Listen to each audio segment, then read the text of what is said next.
ট্রাম্পের অভিবাসন নীতিতে অনিশ্চয়তায় 2 লাখ ইউক্রেন।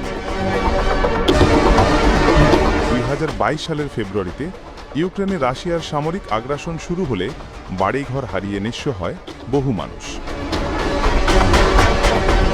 ওই বছরের এপ্রিলে ইউক্রেনীয়দের জন্য মানবিক কর্মসূচি চালু করে যুক্তরাষ্ট্র, যার আওতায় প্রথম 2 বছরে ইউক্রেনের প্রায় 2,60,000 বাসিন্দা যুক্তরাষ্ট্রে বসবাস ও কাজের সুযোগ পায়। ট্রাম্প ক্ষমতায় এসেই অভিবাসন নীতিতে ব্যাপক পরিবর্তন আনেন। নিরাপত্তাজনিত কারণ দেখিয়ে ইউক্রেনের মানবিক কর্মসূচির আবেদন ও নবায়ন প্রক্রিয়া স্থগিত করে ট্রাম্প প্রশাসন।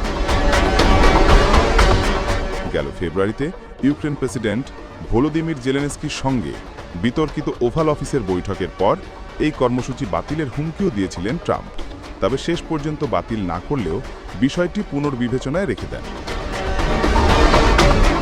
গেল মার্চে এই কর্মসূচির মেয়াদ শেষ হয়েছে।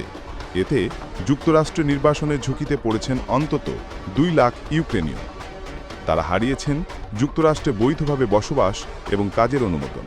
ভিসার মেয়াদ না থাকায় চাকরি হারানোর পাশাপাশি বন্ধ হয়ে গেছে স্বাস্থ্য বীমা সহ অন্যান্য সুযোগ সুবিধা।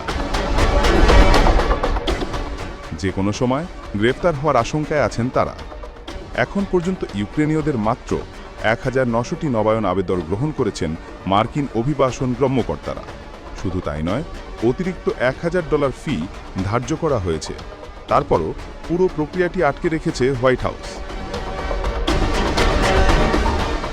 ট্রাম্পের অভিবাসী দমন অভিযানে নির্বাসনের ঝুঁকিতে 35 বছর বয়সী ইউক্রেনের ক্যাটেরিনা যুদ্ধে কিয়েভে ঘরবাড়ি হারিয়ে নিঃস্ব অবস্থায় যুক্তরাষ্ট্রে পাড়ি জমিয়ে পড়েছেন হুমকিতে। ট্রাম্প প্রশাসনের আইনি জটিলতায় হারিয়েছেন চাকরি, ইউক্রেনে ফিরে যাওয়ার পথও বন্ধ। তার মতো আরও অনেক ইউক্রেনীয় উদ্বেগের মধ্যে রয়েছেন। এমন অবস্থায় অনেকে কানাডা, ইউরোপ ও দক্ষিণ আমেরিকায় পাড়ি জমানোর পরিকল্পনা করছেন। জাতিসংঘ শরণার্থী সংস্থার তথ্য মতে যুদ্ধে প্রায় 6 লাখ ইউক্রেনীয় বিভিন্ন দেশে শরণার্থী হয়েছেন, যাদের মধ্যে প্রায় 5.5 লাখ পাড়ি জমিয়েছেন ইউরোপে।